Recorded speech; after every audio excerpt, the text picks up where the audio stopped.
Exercise number 3, किसने किससे कहा।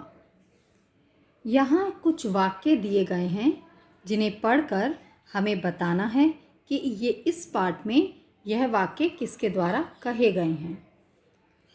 पहला वाक्य है, यह मेरा हंस है, इसे मुझे दे दो।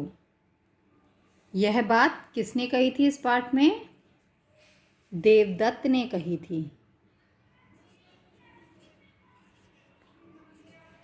देवदत्त ने कही थी और किससे कहा था? सिद्धार्थ से। सिद्धार्थ, क्योंकि सिद्धार्थ के पास था हंस और वह उसके घाव को साफ कर रहा था। दूसरा वाक्य है, आप ही बताइए यह हंस किसका है। यह वाक्य इस पाठ में सिद्धार्थ ने हंस को लेकर मंत्री से कही थी। तो ये किसने कही थी? सिद्धार्थ ने।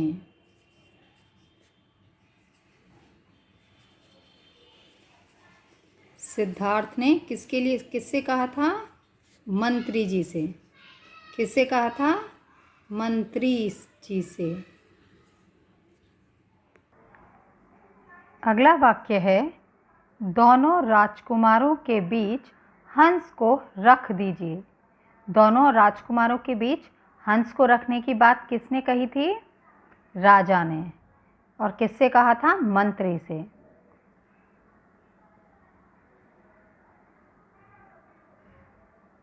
महाराज ने कहा था और किससे कहा था? मंत्री से।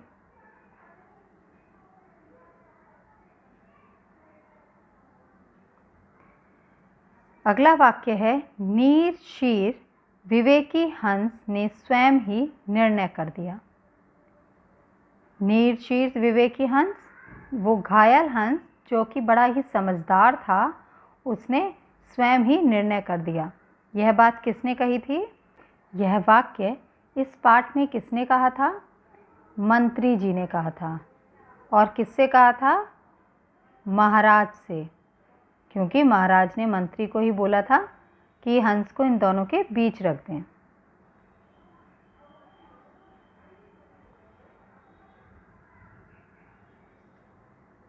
ठीक है, तो हमारा पहला वाक्य था, यह हंस, यह मेरा हंस है, इसे मुझे दे दो।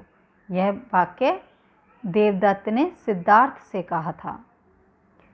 आप ही बताइए यह हंस किसका है।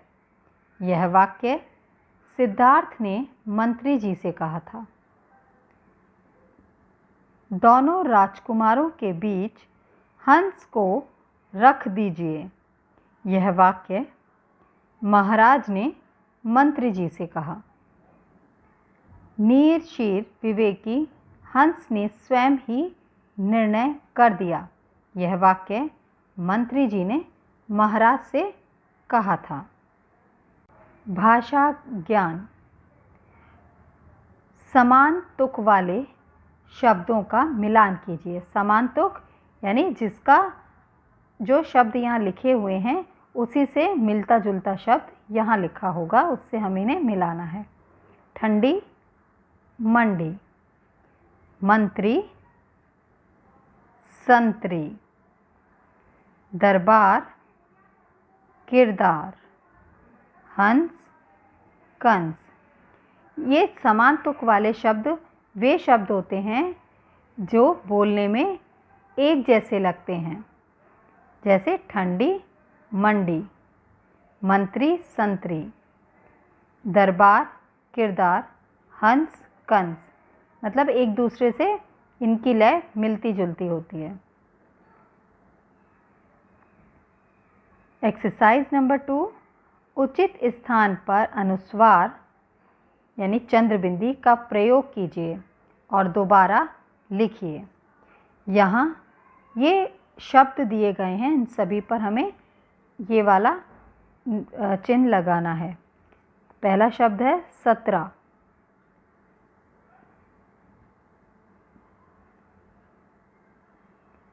17। यहाँ स के इधर हमने ये वाले चिन्ह लगाया तो ये हो गया संतरा।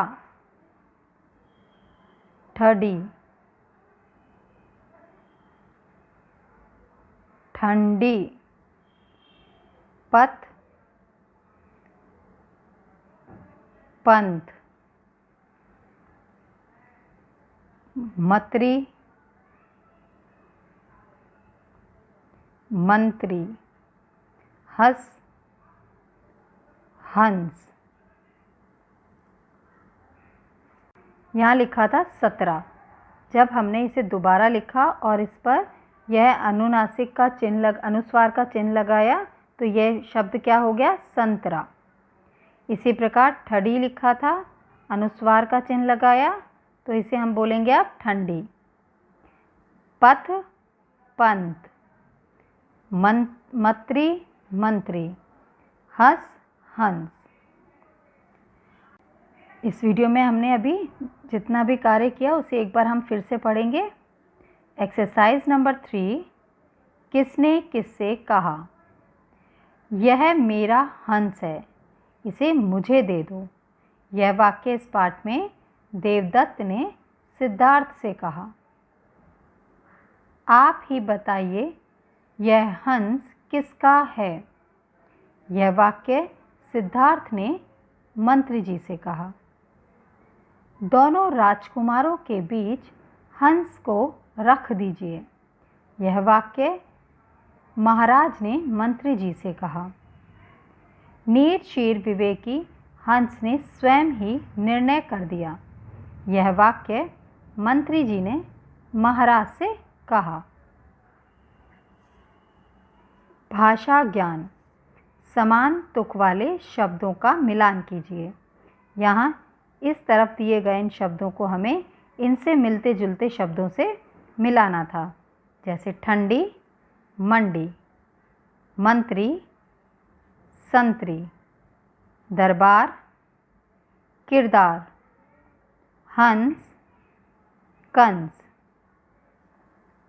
एक्सरसाइज नंबर 2, उचित स्थान पर अनुस्वार ये वाला चिन्ह का प्रयोग कीजिए और दोबारा लिखिए। यहाँ ये शब्द दिए गए थे 17, संतरा। ठडी, ठंडी। पथ, पंथ। मतरी, मंत्री। हंस, हंस। इस वीडियो में हमने जितना भी अभ्यास कार्य किया वह अपनी बुक भाषामणि के पाठ 7 पेज नंबर 57 पर कंप्लीट किया।